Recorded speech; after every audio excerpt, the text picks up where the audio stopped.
Hybrid network topology কি? প্রিয় শিক্ষার্থী বন্ধুরা, কেমন আছো তোমরা? আজ আমরা নেটওয়ার্ক টোপোলজির সবচেয়ে আধুনিক এবং বহুমুখী ধরন হাইব্রিড টোপোলজি নিয়ে আলোচনা করব। এর নাম শুনেই বুঝতে পারছ, এটি বিভিন্ন টোপোলজির মিশ্রণ। চলো খুব সহজভাবে বুঝে নিই হাইব্রিড টোপোলজি কি এবং এর সুবিধা অসুবিধাগুলো কি কি। হাইব্রিড নেটওয়ার্ক টোপোলজি কি? হাইব্রিড টোপোলজি হল এমন একটি নেটওয়ার্ক গঠন যা একাধিক নেটওয়ার্ক টোপোলজির সংমিশ্রণ, অর্থাৎ এটি স্টার, বাস, রিং বা মেশ টোপোলজির যে কোনো দুটি বা তার বেশি ধরনের মিশ্রণ থেকে তৈরি হয়। তোমরা এটাকে একটি শহরের মতো ভাবতে পারো, যেখানে বিভিন্ন ধরনের রাস্তা একসাথে মিশে আছে। যেমন শহরের মূল রাস্তাগুলো হয়তো বাস টোপোলজির মতো, আর প্রতিটি এলাকার ভেতরের রাস্তাগুলো স্টার টোপোলজির মতো। হাইব্রিড টোপোলজি ঠিক এভাবেই কাজ করে, বিভিন্ন টোপোলজির সেরা দিকগুলো নিয়ে একটি বড় এবং কার্যকর নেটওয়ার্ক তৈরি করে। হাইব্রিড টোপোলজির বৈশিষ্ট্য। হাইব্রিড টোপোলজির কিছু মূল বৈশিষ্ট্য রয়েছে। বিভিন্ন টোপোলজির সুবিধা নিয়ে কাজ করে।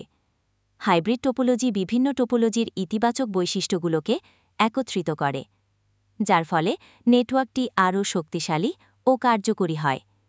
বড় এবং জটিল নেটওয়ার্কের জন্য উপযোগী।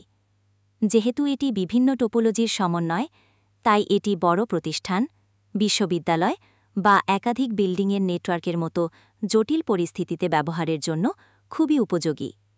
নমনীয়তা বেশি, সহজে পরিবর্তন ও সম্প্রসারণ করা যায়।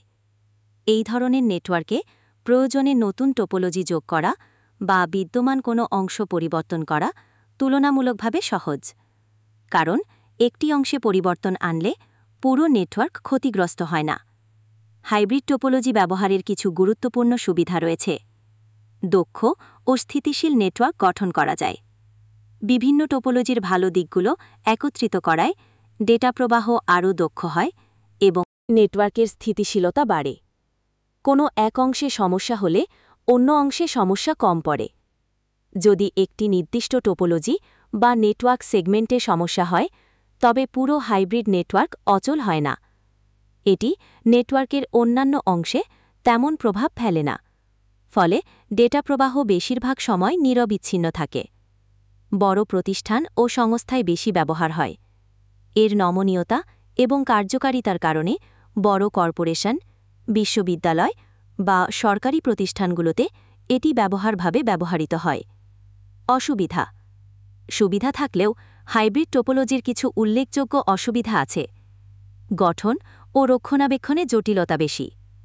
যেহেতু এটি বিভিন্ন টোপোলজির মিশ্রণ, তাই এটি ডিজাইন করা, স্থাপন করা এবং এর রক্ষণাবেক্ষণ করা অন্যান্য সরল টোপোলজির চেয়ে বেশি জটিল।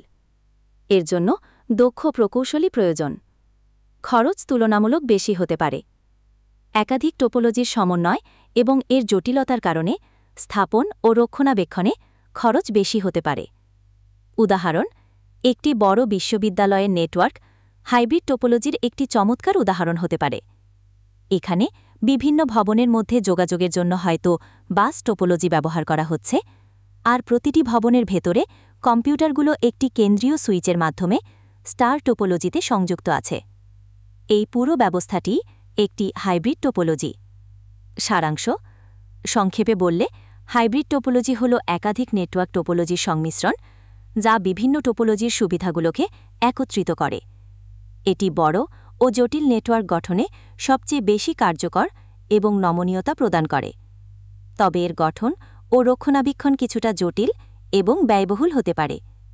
আশা করি এই আলোচনার মাধ্যমে তোমরা হাইব্রিড টোপোলজি সম্পর্কে খুব সহজে বুঝতে পেরেছ।